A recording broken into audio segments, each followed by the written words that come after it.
Bismillahirrahmanirrahim. Assalamualaikum warahmatullahi wabarakatuh. Perkenalkan, nama saya Didi Jukardi Amijaya, pangkat dan golongan 4A, ahli madya, guru ahli madya. Saya memegang pelajaran PKN di kelas 12 di SMK Negeri 6 Kuningan.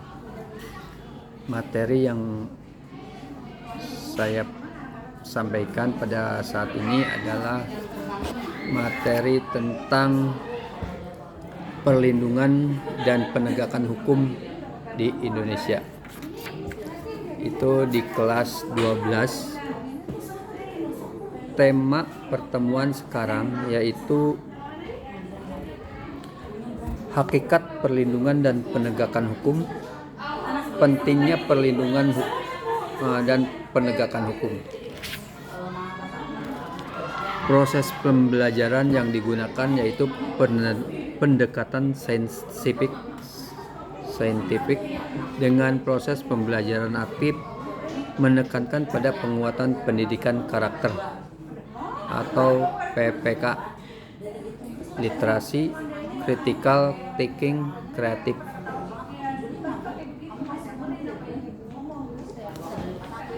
Materi yang saya sampaikan yaitu tentang hakikat perlindungan dan penegakan hukum.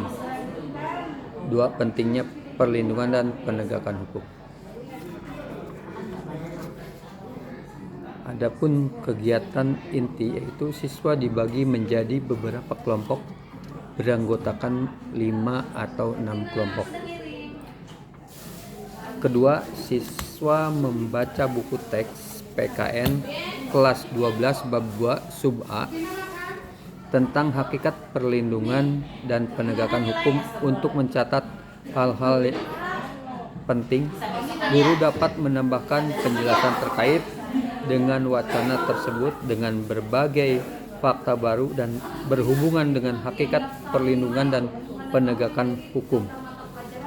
Ketiga, siswa berbuat identifikasi pertanyaan sebanyak mungkin tentang hakikat perlindungan dan penegakan hukum.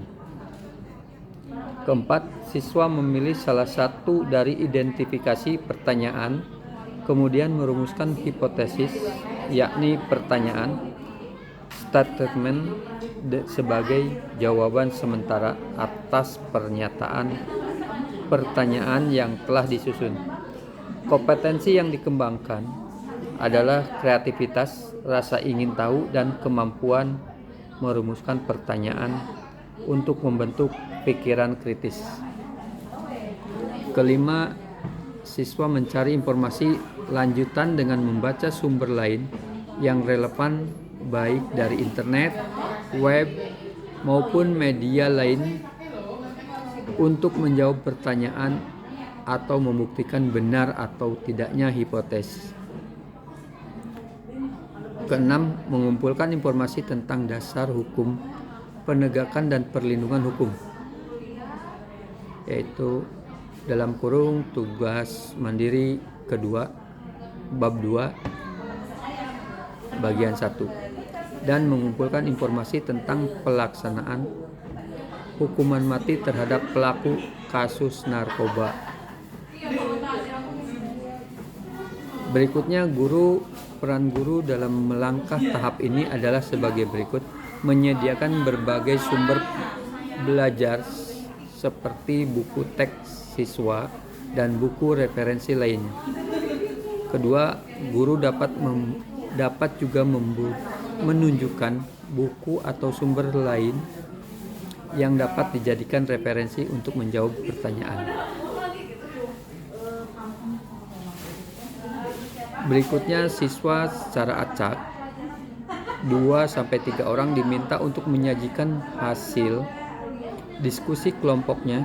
Siswa yang lain diminta untuk menanggapi atau melengkapi hasil telaah tersebut. Berikutnya, guru memberikan konfirmasi penguatan atas jawaban siswa, dan Siswa mengumpulkan hasil analisis diskusi kelompok secara tertulis untuk diberikan penilaian. Berikutnya bagian penutup, guru dan siswa membuat rangkuman atau simpulan kompetensi yang telah dipelajari.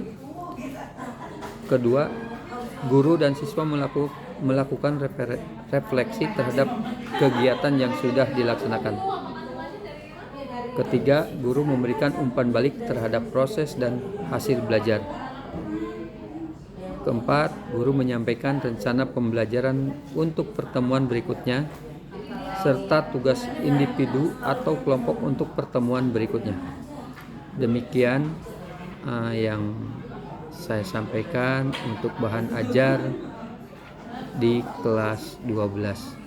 Terima kasih. Assalamualaikum warahmatullahi wabarakatuh.